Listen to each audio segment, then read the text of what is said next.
Hello student, कैसे हैं आप सभी। आई होप आप सभी अच्छे होंगे। आज हम आईबीपीएस के द्वारा किए गए वैकेंसी धमाका के बारे में डिस्कस करेंगे। आईबीपीएस ने रीजनल रूरल बैंक क्षेत्रीय ग्रामीण बैंकों का नोटिफिकेशन आउट कर दिया, जिसके अंदर लगभग 10,000 वैकेंसीज आउट की हैं। मैं 10,000 ही कहूंगा क्योंकि बहुत सारे जो रीजनल रूरल बैंक से उन्होंने अपनी रिक्वायरमेंट अभी बताई नहीं है। फ्यूचर में वैकेंसीज बढ़ सकते हैं। तो आईपीएस आरआरबी 2020 के लिए नोटिफिकेशन आउट हो चुका है। ये जून मंथ की जो आखिरी तारीख है 30 जून को नोटिफिकेशन आ गया था, और आज जब मैं वीडियो रिकॉर्ड कर रहा हूं 1 जुलाई को, आज से 1 जुलाई से फॉर्म फिल करने स्टार्ट हो चुके हैं। तो आज मैं इस नोटिफिकेशन के बारे में ही आपको कंप्लीट डिटेल में जानकारी दूंगा, जिसके अंदर हम डिस्कस करेंगे इंपॉर्टेंट डेट्स की, एग्जाम कब से कब होगा, इसके लिए फॉर्म कब से कब तक फिल किए जाएंगे, वगैरह वगैरह बहुत सारी चीजें डिस्कस करेंगे। क्वालिफिकेशन क्या चाहिए, अगर आपको क्षेत्रीय ग्रामीण बैंकों में रूरल बैंक्स के अंदर जॉब करनी है तो उसके लिए क्वालिफिकेशन क्या है, एज क्राइटेरिया क्या है, फॉर्म फिल करने के लिए फीस क्या है, एग्जाम का पैटर्न क्या रहने वाला है, सिलेक्शन प्रोसेस क्या है, और लास्ट ईयर की कट ऑफ क्या रही है। मैं कहूंगा कि एक गोल्डन अपॉर्चुनिटी है आपके लिए। मैं आगे डिस्कस करूंगा कि मैं इसको गोल्डन अपॉर्चुनिटी क्यों कह रहा हूं। ठीक है, तो सबसे आगे बढ़ते हैं कि इस नोटिफिकेशन के अंदर कौन कौन सी पोस्ट के लिए जो फॉर्म फिल किए जाएंगे, कौन कौन सी पोस्ट के लिए रिक्रूटमेंट किया जाएगा। तो यहाँ पर ऑफिसर लेवल की 3 पोस्ट के लिए 3 स्केल पर रिक्रूटमेंट किया जा रहा है, स्केल 1, स्केल 2 और स्केल 3। और साथ ही में ऑफिस असिस्टेंट, जिसको आप मल्टीपर्पज कह सकते हैं या क्लर्क कह सकते हैं। ऑफिसर स्केल 1 को आप पीओ कह सकते हैं, प्रोविंशियल ऑफिसर कह सकते हैं, और असिस्टेंट को एग्जीक्यूटिव मल्टीपर्पज या ऑफिस असिस्टेंट कह सकते हैं। तो आरआरबी के बारे में भी आपको पता होना चाहिए। जो गांव के अंदर जो बैंक्स होते हैं, जैसे हर एक राज्य के अंदर एक या एक से अधिक आरआरबी बैंक मिल जाते हैं। जैसे मैं हरियाणा की बात करूं तो यहाँ पर सर्व हरियाणा ग्रामीण बैंक है। तो उन बैंकों में जॉब करने का आपके पास एक सुनहरा अवसर है। वहां पर आप एग्जाम देंगे और आपकी ज्वाइनिंग हो जाएगी अगर आप क्वालिफाई करते हैं। तो इसके बारे में डिस्कस करते हैं। सबसे पहले इंपॉर्टेंट डेट्स के बारे में। तो सबसे जो इंपॉर्टेंट डेट है एग्जाम होने के लिए, जो आपका एप्लीकेशन फॉर्म फिल किया जाएगा, वो 1 जुलाई से स्टार्ट हो चुका है, यानी कि आज से स्टार्ट हो चुका है जब से मैं वीडियो रिकॉर्ड कर रहा हूं। और इसके लिए आपको फॉर्म फिल करने के लिए 21 दिन का समय दिया गया है। 21 जुलाई तक आप फॉर्म को फिल कर सकते हैं, और यही सेम डेट रहेगी आपकी एप्लीकेशन फीस पे करने की। देखिए, 2 स्टेप होते हैं जब भी आप फॉर्म फिल करते हैं। पहला होता है रजिस्ट्रेशन, जिसके अंदर आप अपनी सारी जानकारी देते हैं, और दूसरा होता है उसके लिए फीस पे करना। तो फीस पे करने के लिए भी आपको 21 दिन का समय दिया गया है। 1 जुलाई से 21 जुलाई तक के बीच में आपको फॉर्म फिल करना है और इसके लिए फीस पे करनी है। और दोनों ही डेटें इंक्लूड रहेंगी। 1 जुलाई को भी अप्लाई कर पाएंगे और 21 जुलाई को भी आप अप्लाई कर पाएंगे, लेकिन जल्दी से कर लें, क्योंकि बाद में बहुत ज्यादा ट्रैफिक हो जाता है, सर्वर वगैरह हैंग हो जाते हैं। और इसके लिए जो प्री एग्जामिनेशन ट्रेनिंग होती है, जो एस सी एस टी और पीडब्ल्यूडी के कैंडिडेट होते हैं, उनके लिए प्री एग्जाम से पहले एक पेट करवाया जाता है, जिसको कहते हैं प्री एग्जाम ट्रेनिंग। वो हो सकता है इस साल हो भी और ना भी हो, क्योंकि आपको पता ही होगा कोरोना की वजह से हालत हर जगह पर खराब है। लेकिन एग्जाम जरूर होंगे। आईपीएस के एग्जाम कभी नहीं रुकते। मैं हमेशा कहता हूं कि एग्जाम अपने नोटिफिकेशन को कभी नहीं टालता है। तो इसके लिए जो डेट है पेट एग्जाम के लिए 12/8 है, 12 अक्टूबर 2020 है। और अगर मैं बात करूं कि जो आपका प्री एग्जाम होगा, प्रिलिमिनरी एग्जाम होगा सभी पोस्ट के लिए जिनके लिए भी एप्लीकेबल है आपका, वो सितंबर अक्टूबर मंथ में होगा। और इसका रिजल्ट भी लगभग एग्जाम कंडक्ट होने के 7 से 14 दिन के बाद, लगभग मैं कह सकता हूं कि 15 दिन के अंदर आपका एग्जाम होने के 15 दिन के अंदर ही आपका रिजल्ट भी आ जाता है। तो अक्टूबर मंथ में ही आपका रिजल्ट भी आ जाएगा। जैसे सितंबर मंथ के एंड के लगभग आपका एग्जाम होते हैं, और अक्टूबर मंथ के स्टार्टिंग में भी 1-2 डेट में होते हैं, और आपका 14 दिन के बाद ही रिजल्ट आ जाएगा प्रिलिमिनरी एग्जाम का। और उसके बाद जो मेंस का एग्जाम है वो अक्टूबर नवंबर में ही होगा, अक्टूबर नवंबर में ही होगा। तो उसके लिए भी आपको अच्छे से प्रिपरेशन करनी है। और स्केल 1 का जो रिजल्ट डिक्लेयर होगा, स्केल 1 2 3 का रिजल्ट डिक्लेयर होगा, वो भी अक्टूबर नवंबर में ही होगा। और जो इंटरव्यू कंडक्ट किया जाएगा जिन पोस्टों के लिए इंटरव्यू एप्लीकेबल होगा ओनली स्केल 1, 2 और 3 के लिए। जो ऑफिस असिस्टेंट की पोस्ट है उसके लिए इंटरव्यू नहीं होता है, वो भी अक्टूबर नवंबर में होगा। फाइनली आपको ज्वाइनिंग या अलॉटमेंट कब कर दी जाएगी? जनवरी 2021 में। नए साल के साथ आपकी एक अच्छी शुरुआत हो सकती है अगर आप ये एग्जाम क्वालिफाई कर लेते हैं, और आपको जनवरी में, लगभग जनवरी फरवरी में आपको ज्वाइनिंग दे दी जाएगी। तो आगे बढ़ते हैं, इसके लिए कितनी वैकेंसीज निकाली गई हैं? जो टोटल वैकेंसीज हैं वो 9698 है। 9698 वैकेंसीज हैं जिसको फर्दर क्लासिफाई किया गया है। अगर मैं क्लर्क की बात करता हूं, ऑफिस असिस्टेंट की बात करता हूं तो 4682 है, और उधर स्केल 1 ऑफिसर की मैं बात करता हूं तो 3800 हैं। ये ऑफिसर स्केल 1, 2, 3 ये क्या है? देखिए, जो फ्रेशर बच्चे हैं, जो अभी जो कोई जॉब नहीं कर रहे, जिनके पास कोई एक्सपीरियंस नहीं है, वो असिस्टेंट के लिए और स्केल 1 के लिए ही फिल कर सकते हैं, जो फ्रेशर हैं। और स्केल 2, 3 और ये जो बाकी की जितनी भी पोस्ट हैं इनके लिए एक्सपीरियंस की रिक्वायरमेंट है। जो ऑलरेडी बैंकिंग सेक्टर में जो जॉब कर रहे हैं वो ही जो कैंडिडेट होते हैं वो इन एग्जाम्स को दे सकते हैं। तो आपकी जो फाइट होने वाली है लगभग 8000 वैकेंसीज के लिए होने वाली है, ठीक है। और आगे बढ़ते हैं, जैसे मैंने कहा था इसको कि आपके लिए गोल्डन अपॉर्चुनिटी है। गोल्डन अपॉर्चुनिटी किस तरीके से है? देखिए, इसमें स्टेट लेवल की वैकेंसीज होती हैं। आप किसी भी एक स्पेसिफिक स्टेट के लिए अप्लाई करेंगे, जो भी आपकी स्टेट रहेगी, या जिस भी स्टेट में आपकी लोकल लैंग्वेज प्रेफरेबल होगी, ठीक है।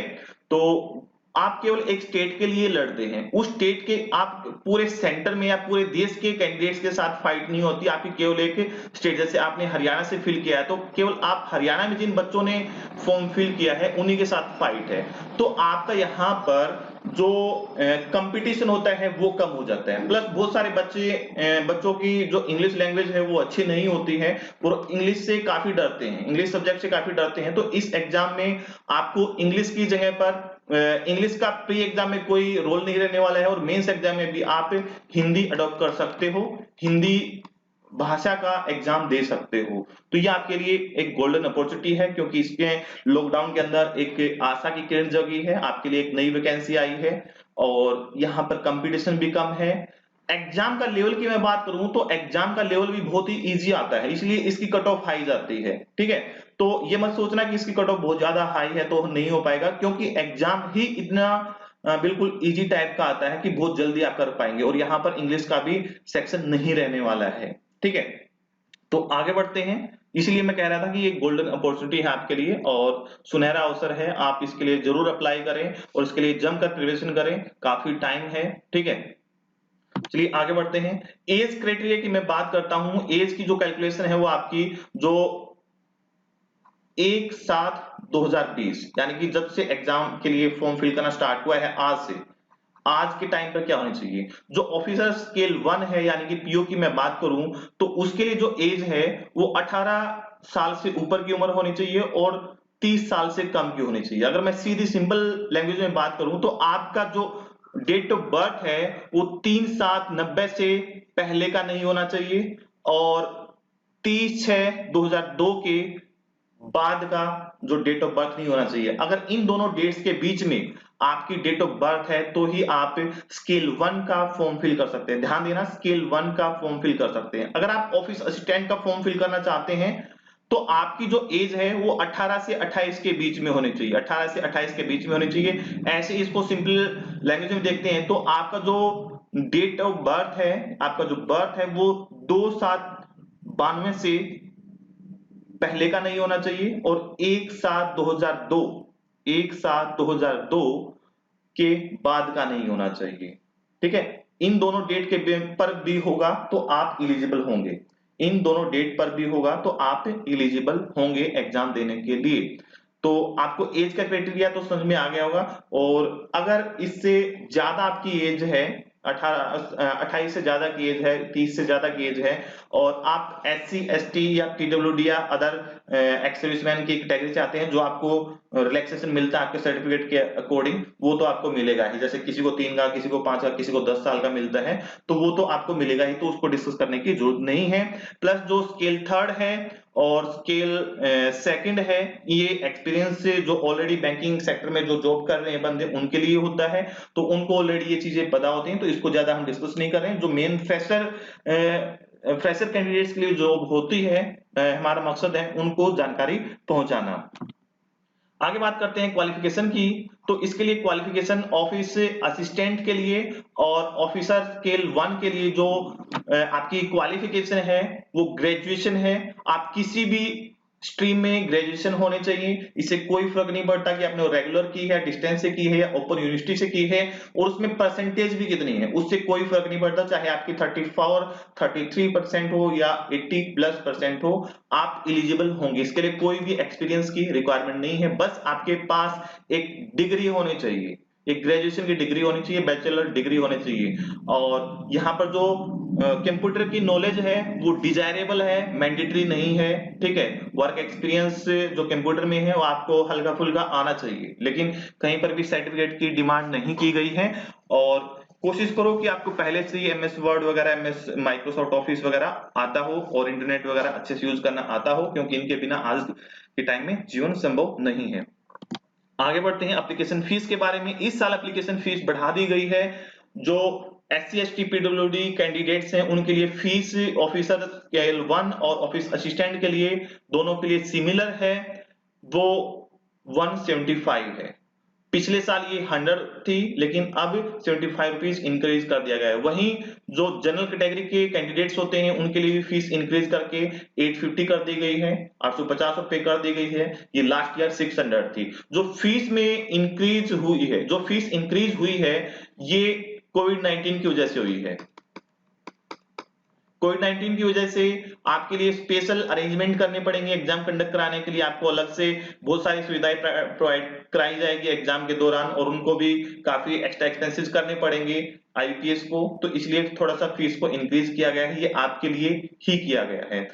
ये जो फीस है ये परमानेंट फीस है, और इसी के अंदर जीएसटी वगैरह इंक्लूड है, इससे एक्स्ट्रा जीएसटी वगैरह नहीं देनी। हाँ, अगर आपका बैंक आपसे ट्रांजेक्शन फीस लेता है तो वो फीस अलग हो सकती है, 20-30 रुपए फीस आपको अलग से पे करनी पड़ सकती है। हाँ, एक कुछ बच्चों का डाउट ये भी होता है कि सर एक ही फॉर्म फिल करना पड़ेगा, एक ही फॉर्म से दोनों का लिए काम चल जाएगा, ऑफिस असिस्टेंट के लिए और स्केल 1 के लिए या सभी के लिए एक ही फॉर्म से काम चल जाएगा क्या? नहीं, इसके लिए आपको सेपरेट दोनों के लिए अलग अलग फॉर्म फिल करना पड़ेगा और अलग अलग ही फीस पे करनी पड़ेगी आपको। इन चीजों का ध्यान रखना है। अगर आप ग्रेजुएट हैं और आपको कोई भी गवर्नमेंट जॉब लेनी है तो आपको दोनों फॉर्म फिल करने चाहिए और दोनों की अलग अलग फीस पे करनी पड़ेगी आपको।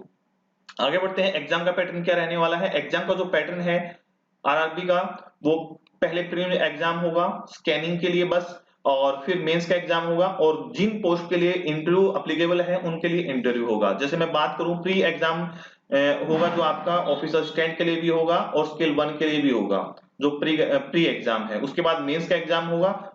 प्री में जो मार्क्स आएंगे उसी के बिहाफ पर आपको मेंस का एग्जाम दिया जाएगा, लेकिन फाइनल सिलेक्शन में प्री के जो मार्क्स हैं वो इंक्लूड नहीं किए जाएंगे।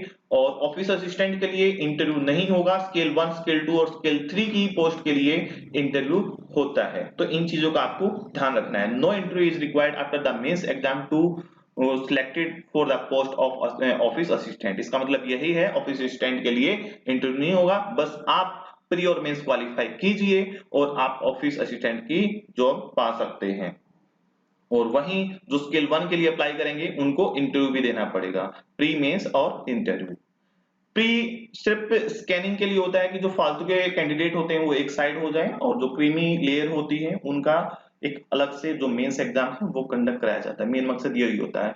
प्री के अंदर जो मार्क्स होते हैं वो इंक्लूड नहीं किए जाते हैं आपके फाइनल सिलेक्शन में। ये सिर्फ क्वालिफाइंग नेचर का होता है। Pre exam is just for qualifying nature. अगर मैं एग्जाम पैटर्न की बात करता हूं तो जो प्री एग्जाम होगा, प्रीलिमिनरी एग्जाम होगा, मैं ऑफिस असिस्टेंट मल्टीपर्पज की बात करूंगा और स्केल 1 की ही बात करूंगा, ठीक है। तो इसके अंदर सिर्फ 2 सब्जेक्ट का ही होगा और 80 क्वेश्चन आएंगे। 80 मार्क्स के लिए दोनों में ये सिमिलर रहने वाला है। सब्जेक्ट भी लगभग सिमिलर रहने वाले हैं। रीजनिंग होगा, इधर भी रीजनिंग होगा। इधर ध्यान से देखिए, ऑफिस असिस्टेंट में यहां पर न्यूमेरिकल एबिलिटी दिया गया है और यहाँ पर क्वांटिटेटिव एप्टीट्यूड दिया गया है। यहाँ पर थोड़ा सा समझने की जरूरत है आपको। है तो दोनों ही सिंपली कह सकते हैं आप मैथ है कह सकते हैं, लेकिन एग्जाम में कौन सा पोर्शन पूछा जाएगा? न्यूमेरिकल एबिलिटी में सिंप्लीफिकेशन, अप्रोक्सीमेशन, सीरीज, ये चीजें आपसे ज्यादा पूछी जाएंगी, ठीक है। और वहीं पर इन टॉपिक्स की क्वांटिटेटिव एप्टीट्यूड में यहाँ पर वेटेज कम हो जाती है। यहाँ पर लगभग 15 क्वेश्चन आपके सिंप्लीफिकेशन से आने वाले हैं, लेकिन यहाँ पर आपके 5 ही क्वेश्चन अप्रोक्सीमेशन से आएंगे। तो इस तरीके से थोड़ा सा डिफरेंस आ जाता है यहाँ पर। और दोनों के अंदर ही 40-40 क्वेश्चन रहेंगे। 40-40 मार्क्स के लिए आने की एक क्वेश्चन 1 मार्क्स के लिए होगा दोनों जगह पर। और दोनों ही एग्जाम के लिए जो अलग अलग टाइम मिलेगा वो 45 मिनट्स का मिलेगा। कई बच्चे ये सोच रहे होंगे कि सर दोनों एग्जाम एक ही दिन होंगे। नहीं, दोनों के लिए अलग अलग डेट होती है, अलग अलग समय पर कंडक्ट कराए जाते हैं और आप दोनों ही एग्जाम दे पाएंगे। तो जो कंपोजिट टाइम होगा मैथ और रीजनिंग के लिए वो 45 मिनट होगा।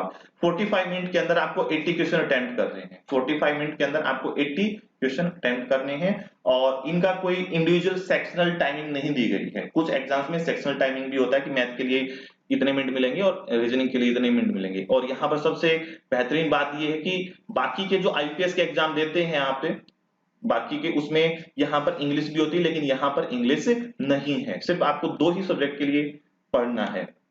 उसके बाद मेंस की मैं बात करता हूं दोनों ही एग्जाम के लिए। मेंस में यहाँ पर reasoning, computer knowledge, general awareness, English awareness, English या हिंदी में से कोई एक अडॉप्ट कर सकते हैं। इंग्लिश या हिंदी में से कोई एक चूज करना है आपको जब भी आप फॉर्म फिल करेंगे वहां पर, और या फिर जब आप एग्जाम देंगे वहां पर, ठीक है। आपको एक चूज करना है और उसी सेक्शन को आपको अटेम्प्ट करना है। दोनों के दोनों सेक्शन अटेम्प्ट नहीं करने, या तो आइदर इंग्लिश और हिंदी।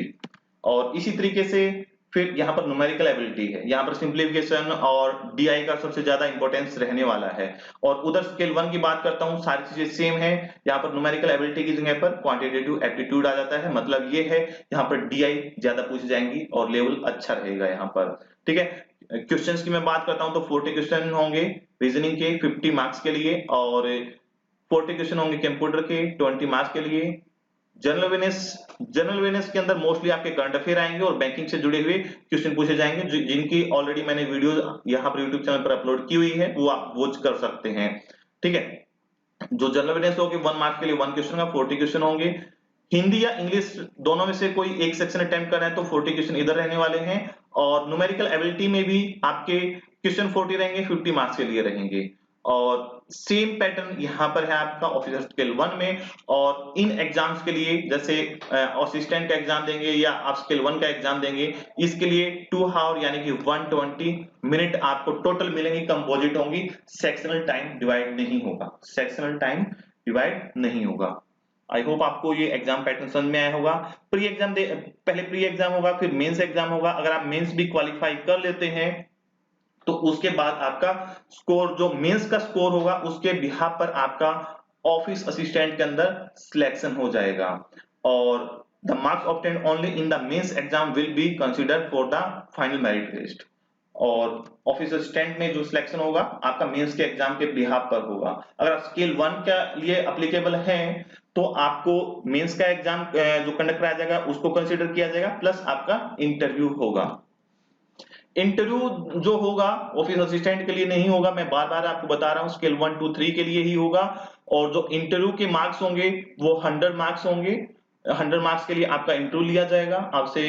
मैं इंटरव्यू का जब सेशन लूंगा तो वहां पर आपको चीजें बहुत सारी डिस्कस करूंगा कि इंटरव्यू के अंदर क्या पूछा जाता है, कैसे प्रिपरेशन की जाती है इंटरव्यू के लिए, और क्या क्या आपको सावधानी बरतनी चाहिए। और अब आपका मेंस का एग्जाम होगा और फिर इंटरव्यू। और जो इनकी रेशो होगी, ये अलग अलग मार्क्स के लिए होंगी, इनकी रेशो होगी 80-20 की रेशो होगी। 80-20 की रेशो में इनका टोटल लेकर उनकी फिर मेरिट लिस्ट लगाई जाएगी और फिर आपका सिलेक्शन होगा। अब बात कर लेते हैं थोड़ी सी कट ऑफ की। कट ऑफ जैसे मैं बात करूं ऑफिस असिस्टेंट की 2019 की लास्ट ईयर की प्री एग्जाम की कट ऑफ की मैं बात करता हूं। 80 मार्क्स के लिए आपका एग्जामिनेशन हुआ था, जो टोटल मार्क्स थे वो आपके 80 थे, और उनमें से ये आपके सामने कट ऑफ है। जैसे मैं हरियाणा की बात करता हूं तो 80 में से 76 पर आपकी कट ऑफ थी। और इधर मैं बात करता हूं हरियाणा के बाद पंजाब की, तो पंजाब की जो कट ऑफ थी वो 77.50 थी 80 में से। तो कट ऑफ काफी हाई जाती है क्योंकि एग्जाम बहुत ही सिंपल आता है, और बाकी स्टेट जो जिस भी स्टेट से आप बिलोंग करते हैं और जिस भी स्टेट के लिए आप फिल करने जा रहे हैं उनकी कट ऑफ देख सकते हैं। और किस स्टेट के लिए आपको अप्लाई करना चाहिए, अगर उसमें भी आपको कंफ्यूजन हो रही है तो कमेंट बॉक्स में कमेंट करके आप पूछ सकते हैं, या उसको मैं एक सेपरेट वीडियो में डिस्कस कर सकता हूं, डिस्कस कर दूंगा अगर आपकी रिक्वेस्ट आती है कि किस स्टेट से आपको जो फॉर्म फिल करना चाहिए और क्या क्या सावधानी बरतनी चाहिए आपको फॉर्म फिल करते टाइम।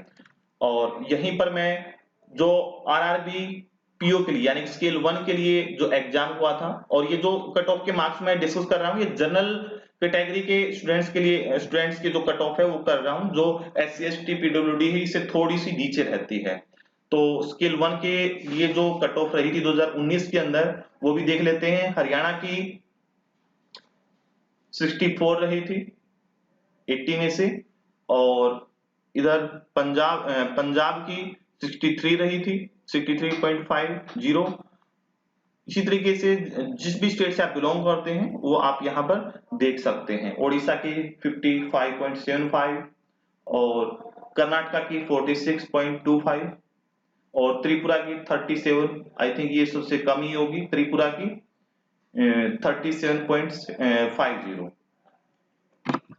लोकल लैंग्वेज का मैटर बहुत रहेगा कि आप जिस रीजन के लिए अप्लाई करेंगे उसमें उसकी वहां की लोकल लैंग्वेज आती है या नहीं आती है, ठीक है। और मेंस की मैं बात करता हूं, जो मेंस का जो एग्जाम होता है आपका उसमें जो कट ऑफ आपकी स्केल 1 की रही है उसके बारे में डिस्कस करते हैं। हरियाणा की 92.10, जम्मू कश्मीर की 93.88 काफी ऊपर गई है, केरला की 95.69, और उत्तराखंड की देखिए, उत्तराखंड के लिए बहुत सारे बच्चे अप्लाई कर देते हैं कि वहां पर जल्दी सिलेक्शन हो जाता है, वहां पर पोस्ट ज्यादा होती हैं और कट ऑफ नीचे जाती है, लेकिन देखिए यहाँ पर मेंस कट ऑफ काफी ऊपर गई है, ठीक है 102.81। तो जिस भी स्टेट से बिलोंग करते हैं आप उसकी कट ऑफ देख सकते हैं। ये था आज का जो जो नोटिफिकेशन था। अब अप्लाई करने के लिए स्टार्ट हो चुके हैं, फॉर्म आप अप्लाई कर सकते हैं। उसका एक एनालाइज था कि उसके अंदर क्या क्या इंपॉर्टेंट पॉइंट्स हैं, उसको हमने डिस्कस किया। अगर फिर भी कोई आपको परेशानी आती है तो आप मुझे कांटेक्ट कर सकते हैं, नीचे वीडियो के नीचे कमेंट बॉक्स में कमेंट कर सकते हैं।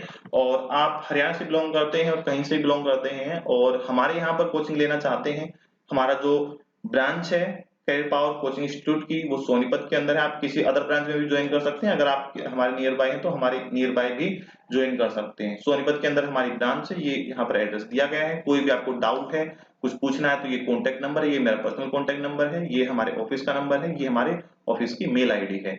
और ये जो करंट अफेयर के सेशन है जो आपके मेंस एग्जाम के लिए बहुत इंपॉर्टेंट रहने वाले हैं और इंटरव्यू के लिए इंपॉर्टेंट रहने वाले हैं, इनका लिंक आपको नीचे डिस्क्रिप्शन में मिल जाएगा, और इनकी प्लेलिस्ट भी आप हमारे इसी यूट्यूब चैनल पर सर्च कर सकते हैं।